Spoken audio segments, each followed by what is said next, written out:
Hello, everybody. It is Donna Cravata, and we are, just one second, I'm having a technical difficulty. Okay. We are back again with another Real 50 Over 50 interview, and today we have Melissa Davey. She is an award-winning documentary filmmaker, director, and producer. At age 65, after spending one day on set with M. Night Shyamalan, is that how you say his name? Mm-hmm. Okay. Melissa walked away from a 22-year executive career and stepped into filmmaking. Her debut documentary, Beyond 60, won multiple festival awards and is now streaming on Apple TV and Prime Video. And her second film, Climbing into Life, has been accepted into 19 festivals, and I think you won some awards there too, haven't you? Mm-hmm. Yeah. And Melissa's mission is as clear as her lens: bring older women's voices to the forefront, normalize their significance and contributions to society. Her goal is to remove the stereotypes around women aging, because a woman's age is not her story. We're not retiring, we're remaining relevant. And I'm with you 100% of the way. Welcome. I can't wait to dive in. This is going to be a great conversation. Thanks. It's great to be here with you. So tell us about the second film and the, or what, whatever you want to start with. Whatever I want to start with. Okay. Well, just keep talking. As you mentioned, Beyond 60 is the first film, and that's out there. And it's still, people are still watching it. It started streaming, I think, in 2021. So it's been out there for a while, but it's still very popular. I just got a message via email last night from a stranger who said that they had just watched it and they wanted to interview me for a book that they're writing about retirement. So I thought that was kind of interesting. And it's great to hear that, people watch things and, get inspired by them. And then who knows what they're going to do next. It's just all good. Challenge them. Expanding that message. And then, so that was my first film. And again, I had no film experience. I left my corporate job when I was 65. That was almost 11 years ago now. And, it was just a fantasy to think that, well, there's got to be more than what it is that I'm doing today. And that was a realization that did not hit me until I was 65. A lot of people think about it in their 50s, 60s. I was just cruising along in my job, which I loved. I was very much on my own within the company. I had built a division for them. And it was going strong and going well. And I traveled a lot and had great staff all over the country. So it was the type of job that was perfect for me because I wasn't stuck in one spot. However, when I turned 65, it was almost like a light bulb went off, or maybe it was more like a strike of lightning that hit me. And I remember sitting at my desk by myself in my office saying, oh my God, 65? How could I be 65? Yeah. When did that happen? And then it was, and I'm still here.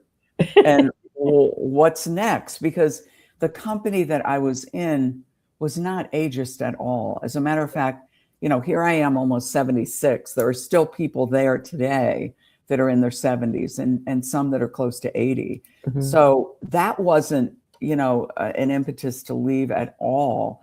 It was really internally me saying, oh my God, if I'm 65, that means there isn't that much time left. I mean, who knows how much time is left when you hit 65?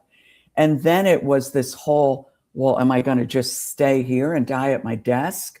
Or, what am I doing? Why would I continue to do that? I kept having this conversation, like, why would you still stay here? You can do this in your sleep. It's getting old.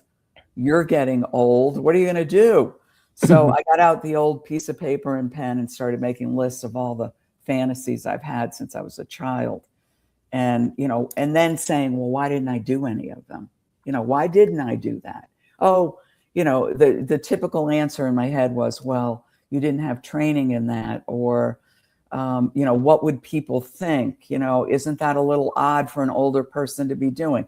All of those things came up. And then I was like, you know what? So what? I want to know what it's like to feel like I'm doing something more creative for me, my creation, not a creation that I make for a company or a CEO or whatever it might be. And so that's where the challenge came in. And on that list that I was making, filmmaking kept coming to the top. And it was only because I was completely enamored with films from the time that I was about 7 years old. And I always wondered what it would be like to be in a film, make a film, be a director.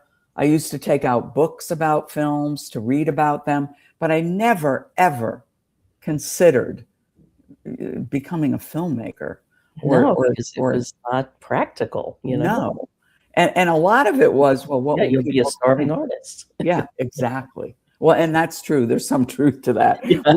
We can get to that, you know. So the well-paid, you know, corporate exec left her job at just the right time, I think, because she had enough money socked away to take out and start, you know, making this first film, and just to see if it could work out.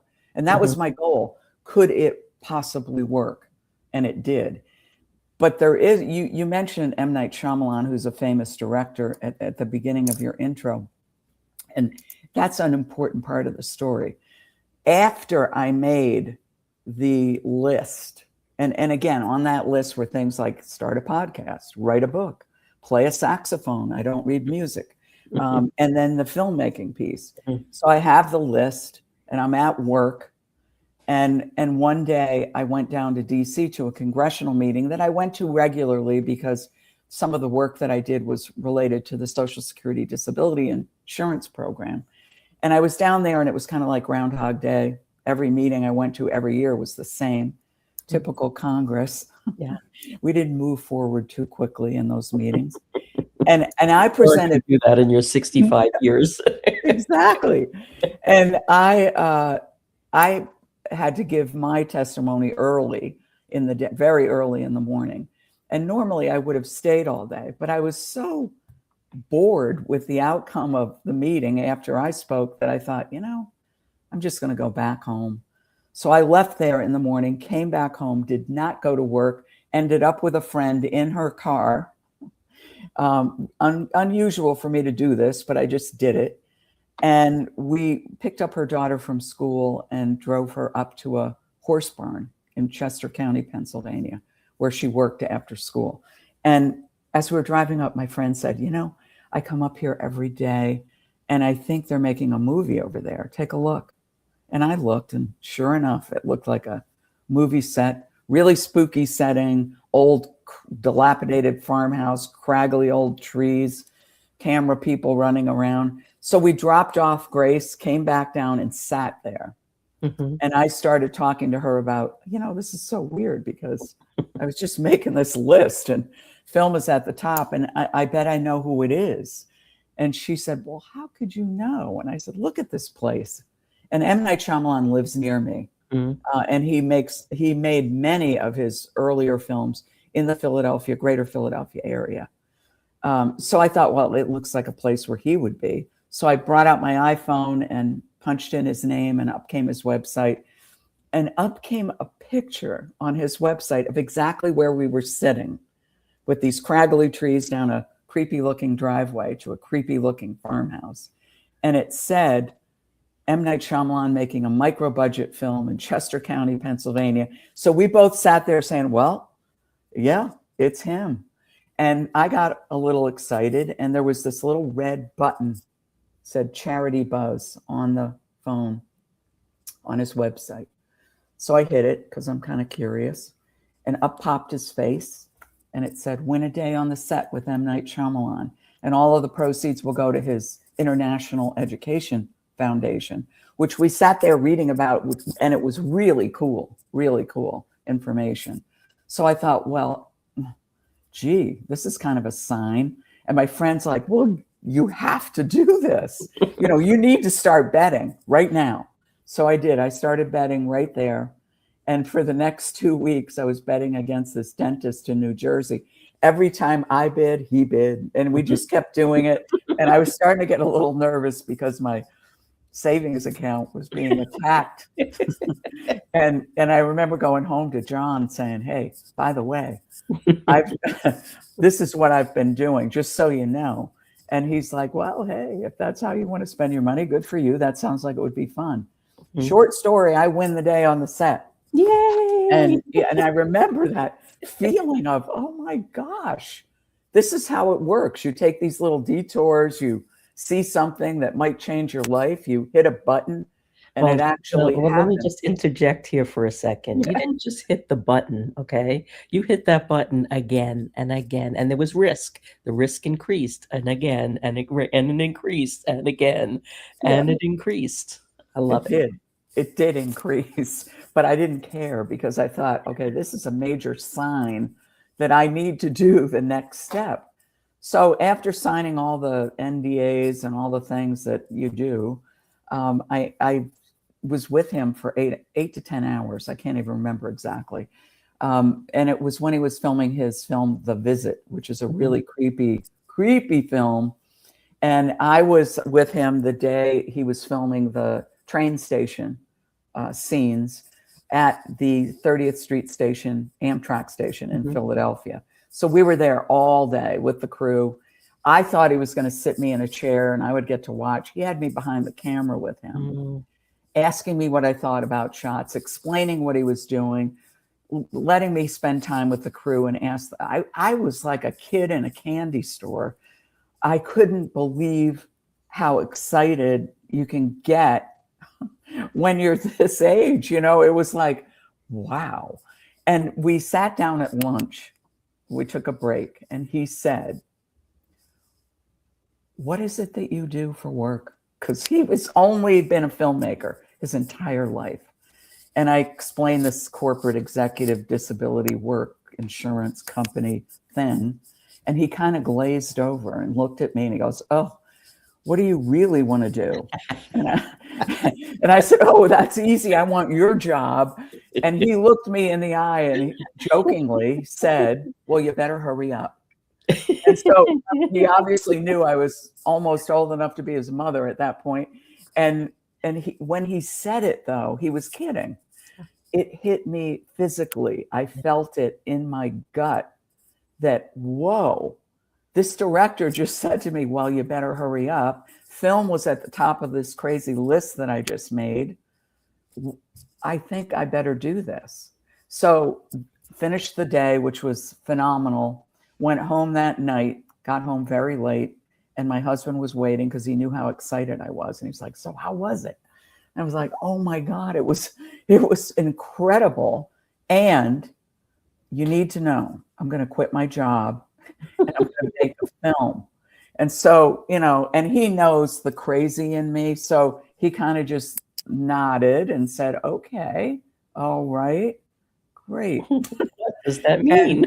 And just left it there, you know, and he always let me be me. So I do appreciate that. He didn't have a lot to say. He just kind of said, okay, because it is an outlandish kind of thing to say out loud. So the next day I went into the office to the CEO, whom I reported to, and I told him my intentions were to leave, not stick around. And he was like, well, what are you going to do? I said, well, I'm going to make a film. And he's known me for decades. And he looked at me and goes, oh, that sounds about right. Okay. But I gave a year's notice. I gave a year's notice because there were two factors to that. One, I needed to mentor somebody to take over a division that I had built for this national company. So nobody else really knew it but me. So I was going to mentor. Plus, it gave me a cushion because I had now said out loud to two people, I am going to be a filmmaker. I needed to figure out what that meant and what I was going to do and how I was going to take that next step. So I thought, well, if I had that year to figure out the company and get that, you know, squared away, so I left it better than when I started it, that would make me feel good. And I would have enough time to figure out, what do I need to do to become a filmmaker overnight? And that was a loaded question for myself. Loaded. You had to bring the rebel and you had to bring the wisdom. Yep. Yep. So what I was comfortable with was, as an older woman at the time, I was very comfortable with what I wasn't good at. Mm-hmm. And I was extremely comfortable with what I am good at, and not being afraid to say, yeah, I can do that. I'm fine with that. But I sat there thinking about, okay, what are the logistics around making a film? Well, you need people that understand cameras, lights, sound, all of that stuff that I really wasn't, aware of. I mean, I know how to take photos, but I never made a movie. So I immediately knew that I needed to start networking to find production companies that I could talk to see, how do I do this? Mm-hmm.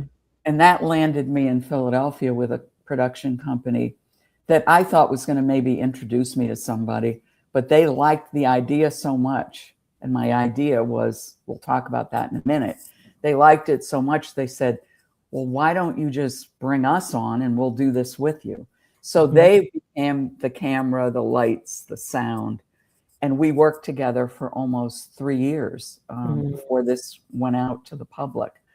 And Beyond 60 is a film about the stories about 9 different women, all over the age of 60. And my goal, when I said I'm going to be a filmmaker, it was like, okay, well, what kind of a film are you going to make? And then it was, well, it seems like a documentary would be easier than anything else, because I don't know how to write a script, and I don't know how long that will take. And then what happens after that? It was, documentarian is helping to tell the story of someone else. So I thought, well, I'm really good at that. I've been comfortable dealing with big corporate CEOs and staff and, all kinds of middle management, upper management people my whole life. And I've been telling them stories, and they've been telling me their stories. So that I thought would be comfortable. And that's how I decided I'm going to do this film about women, because it related to me. Yeah. Me as an older woman, making a change, remaining relevant, using my resilience muscle to try and do something new. I thought, I bet I can find other women my age or older that are doing the same thing. And my goal was not to look for Oprah, not to look for celebrities, but to look for regular old people like me. Yeah. Who you would walk past on the street and really not know their story at all, and maybe not even notice them because they're older. There is that invisibility factor. But when you sit with them and you hear their stories and what it is that they continue to do in their 60s, 70s, 80s, and beyond, it can blow you away. And it can inspire you to at least sit and think about where you are in your own journey on life, and what it is that you might do to take a little detour to see if there's something else. Mm-hmm. So that's how it all started. And my goal was to see, could I just do it? Yeah. And so I did it. And then the goal was, could I get into some film festivals? And I did. That was surprising. Maybe I'll even win an award. And I did. I won several for that first film. And then that was over. And then it was, well, let's get it distributed. And that took a good year or so through COVID before the film got out there. And then COVID was happening, so I really wasn't thinking about what might be next.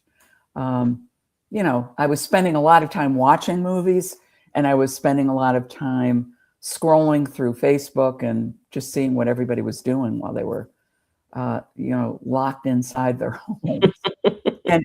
And this is where my second film came from. I don't know where I was in Facebook, but somebody posted a picture and a story, and it said, this is the oldest woman to climb El Capitan in Yosemite. And I thought, wow, that's really cool. And I think they said her age was 66 when she did it. And so I left a little comment. I said, oh, this is really great. It would make a great film. And I just left it there. I wasn't saying, please contact me. I want to do a film about this. But I just thought, oh, that would be a great film. And the next day, apparently the woman that was the climber saw the comment, and she wrote under my comment, "Hey, are you a filmmaker? Because I have a film and I want to talk to you." And so that's how the next thing happened. It was completely, out of left field.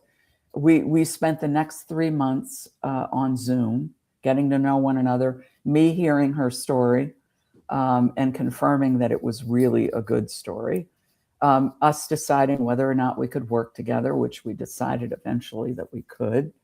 And then making the plans to go out to California to spend the time with her, to film her both in Yosemite and at her home in West Sacramento area, and at the climbing gym. So that's how that happened. And that film became my second finished film. And it spent the last 15 months at film festivals in the US, Canada, and the UK with 11 awards. It's been an incredible experience. And Dierdre Wolownick is the name of the woman who made this climb. And she is an amazing person who was never an athlete until her 60s. Oh, so wow. Artist, painter, musician, several instruments. She spoke 7 languages. She writes. She's a published author. She's a professor. And then she got the bug because her son is somebody really special. Anybody watching this will know who I'm talking about now. Dierdre Wolownick is the mother of Alex Honnold, who is the only person to have climbed El Capitan without ropes or any protective equipment. And just recently, you may have seen him climb Taipei 101 in Taipei, a building with no ropes, no protective equipment. So I didn't make the connection between Dierdre and Alex. And I had seen Alex's movie, Free Solo, which is amazing. Everybody should watch it. But I didn't make that connection because their last names were different. And it wasn't until we were talking and getting to know each other on Zoom, she goes, "You might know my son." And she said his name. And I said, "Oh, of course." And she said, "Well, he's the one who inspired me to ask, would you ever take me up El Capitan?" And he said, "Sure, Mom, you just need to learn how to use ropes and do all the things that would be necessary to keep you safe." So that's how that story started. And her film, which has, done really well in the festivals, I'm working on distribution right now. So I'm praying that this gets distributed in the next few months and that everybody can get to see it. It's been a journey. What a great story. Yeah. I mean, that really touches every single thing. Yeah. Between your experience and the experience of the people that are featured in your films.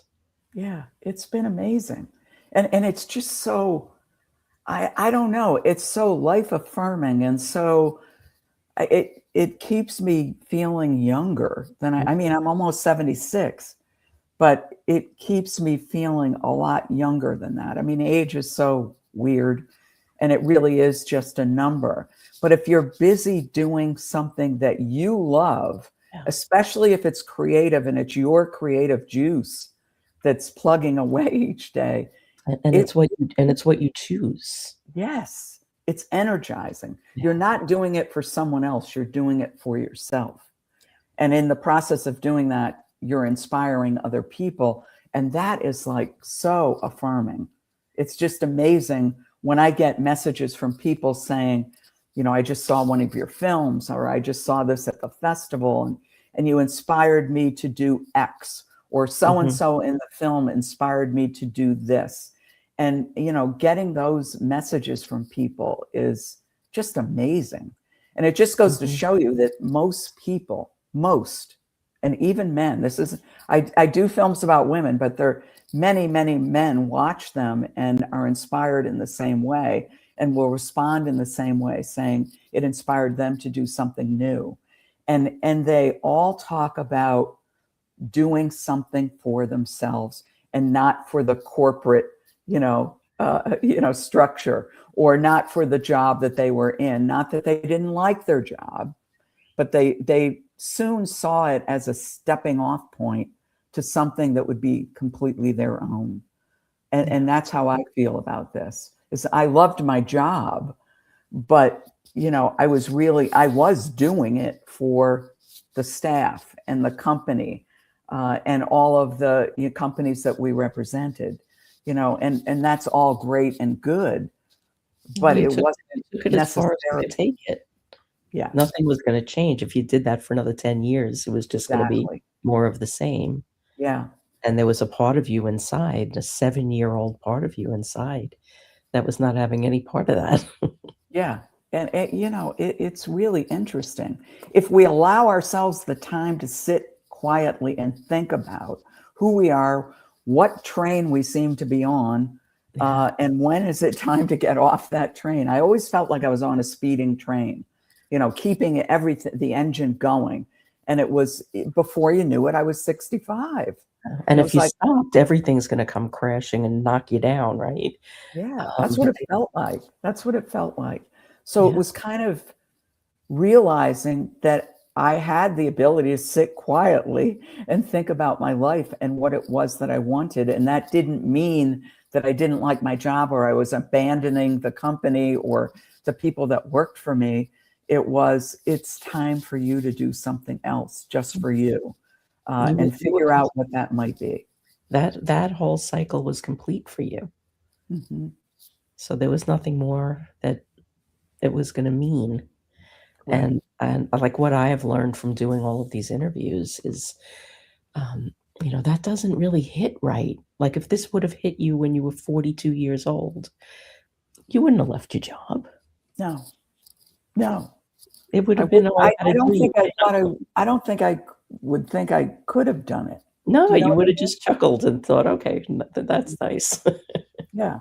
But you reach a point where there's space. There is like naturally space for you to consider what it is that you really want to do. And then you start looking like what's behind and what's forward. And there's not as much time. And it's like, no, there's no time to waste. Yeah, we have no idea how much time there is. Hopefully a lot more, but you never know. You just don't know. You don't. And then the question is, why do we choose to do this over this? Yeah.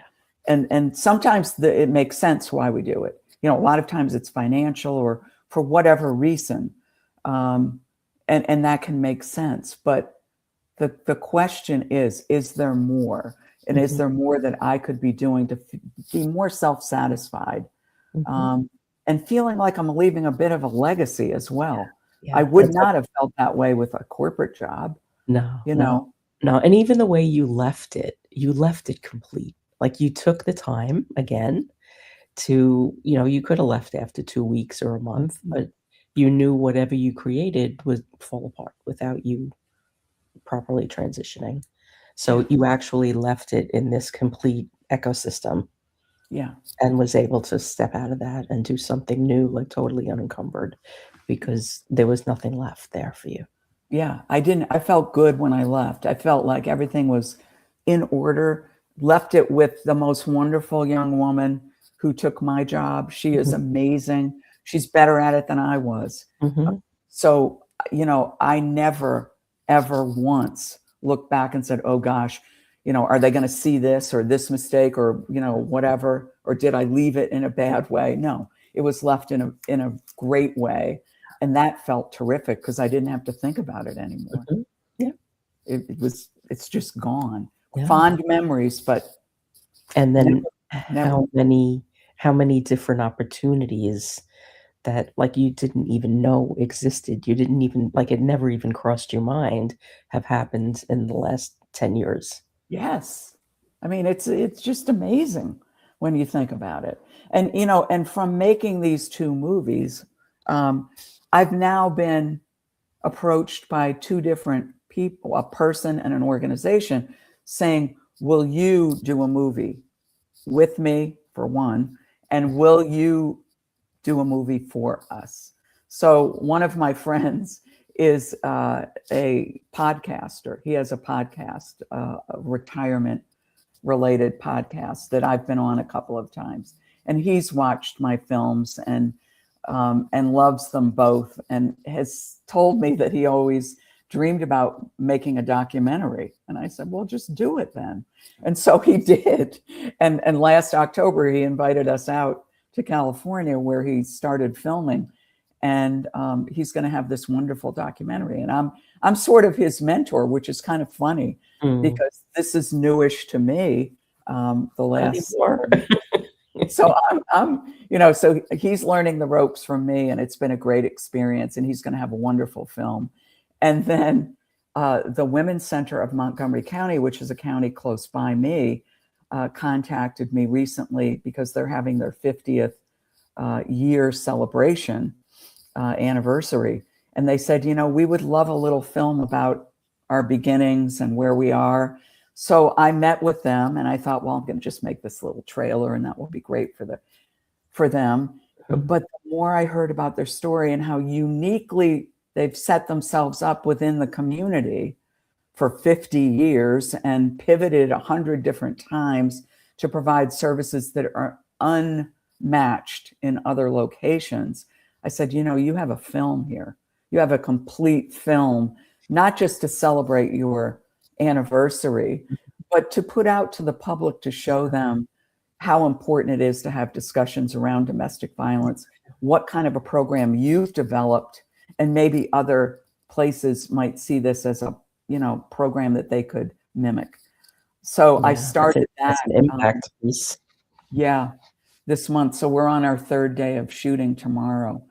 And, you know, it involves the courts, the hospitals, the police, and the agency itself, and how they've coordinated with all of those different entities to provide unmatched services. So it feels really good to help tell their story as well. Yeah, and that one will result in some ripple effect. I hope because so. there's so many people that need help and won't ask for it because they just they're either afraid or they don't know it exists. Exactly. And when you look at the national statistics and you read that 77 million people are affected by domestic violence, it really is an eye-opener, and it is something that people don't talk about too much. You know, and the systems that are set up to help those people aren't always perfection, understandably so. But this division, you know, that I'm working in, this agency has done something terribly unique, and it works extremely well. And to be able to put those stories out so that the public can see that it can be done in a way that makes sense. I'm hoping that, you know, it inspires other organizations to contact the center and say, how did you do this? Yeah. Because it is a beautiful system that they have set up. That's amazing. And just think, like, if you would have let the dentist win or stayed in that job, like, the amount of people and lives and generations that this film will impact. Because if, you know, if there's one person in the family being abused, the entire family is being abused. That's right. That's right. Yeah. So, yeah, exactly. If I hadn't left that meeting and not gone to work, I always look at the detours that I take in life, and I've taken many, and they usually lead me somewhere that makes me pretty curious about what's going on. And sometimes it will make a shift in what I'm doing. And not going back to work and going up that dirt road and hitting that charity bus and, you know, and betting against the dentist in New Jersey and getting on the set with M. Night Shyamalan and him saying, you better hurry up. All of that, you know, when you look at it, it is an amazing message to me, to, you know, okay, we can't get any louder, Melissa. It looks like you need to, you know, you're ready to do something new. So just go do it. Yeah. And everybody has that opportunity, or most people have that opportunity. I don't say that cavalierly, because there are, you know, people have medical issues, people have financial issues, etc. But there are ways of getting to where you want to be. And a lot of that is just by networking and talking to people that can help you. Yeah. You know, finding the helpers, like Mr. Roger used to say. Mr. Rogers, you know, find the helpers because they're there. They're there. You said the word curiosity. Curiosity Yeah. is the key. That's the key that opens the doors. Yeah. Because if you're not curious, you can't see them. That's right. That's right. So I'm just amazed at how many people my age and older are doing just what I did, making huge shifts, you know, making major changes to do things that they may have only dreamed about at one point, but realize that they have the, you know, the chutzpah, the resilience, the, you know, the background, a lifetime background of experiences that will help them, you know, jump into something new, even if they've never been trained to do it before, you know. Well, here's the thing too. So many people are so busy looking forward that they don't look back to see what they've already accomplished. And once you've, you know, been around that decade block a few times, we don't need any more training. Exactly. Exactly. You know exactly what you're good at. And that's what you want to hang on to. And you should, at this point, know what you're not so great at. And who do you know, and that's the whole thing, the beauty of anybody who's been in business that is in a leadership position. You're constantly building teams and bringing on people smarter than you are in certain areas to make sure that you have everything covered. I mean, that's the way it works. You know, whether some people are willing to admit that they don't know everything, is another thing. But once you figure that out, and once you're, you know, okay with that you don't have to be 100% at everything, you find those people that are, and you bring them on. And it's why I did really well in business. And it's why I think I do okay in filmmaking, because I know who to bring on to support me. I'd say it's more than okay. Yeah. Okay, on that note, we have to wrap this up, but this has been so delightful. You just made this incredibly easy because you have such an amazing story to share. I like to end these interviews with a wisdom bomb, even though you've dropped, like, you know, a half an hour's worth. What is the one thing that you'll give people to take away with them? Something actionable, something small, but with a punch. Okay, I would say, and it sounds very simple, but it's really, really important, is that you start taking detours. That you don't take the same route to work every day if you're working. That you don't always go to the same grocery store. That you don't always go to the same place for lunch or dinner, which, you know, a lot of people are, you know, they just have certain habits. I think most humans do. And they have special places that they love, and that's where they go. But what happens is, and especially if you're a curious person, if you only go to the same places, you miss opportunities that are down that dirt road. If I had not gone up that dirt road that day, I might not be having this conversation with you. And I am well aware of that. I'm well aware that I might not have made that change if I hadn't taken all those little detours, you know, not going back to work, going up that dirt road, you know, all the things that I did in my life that centered around taking a detour had meaning to me. And if you open up your eyes and your heart to wherever that detour takes you, you might see something that could change your life. So that's what I ask people to do. Yeah, that's beautiful. And, you know, it's so important because we get stuck. And it could just be that little thing that you have lunch in the same place every day. That could be the thing that gets you stuck. Yeah, it's true. Love it. Love it. Thank you so much. Thank you for sharing. Thank you for the work that you're doing. Thank you for the example and the mentorship that you have created just by taking detours. Thank you. It's great talking with you. So everybody connect with Melissa at her website, melissadavey.com. You can learn about her films and what she's up to.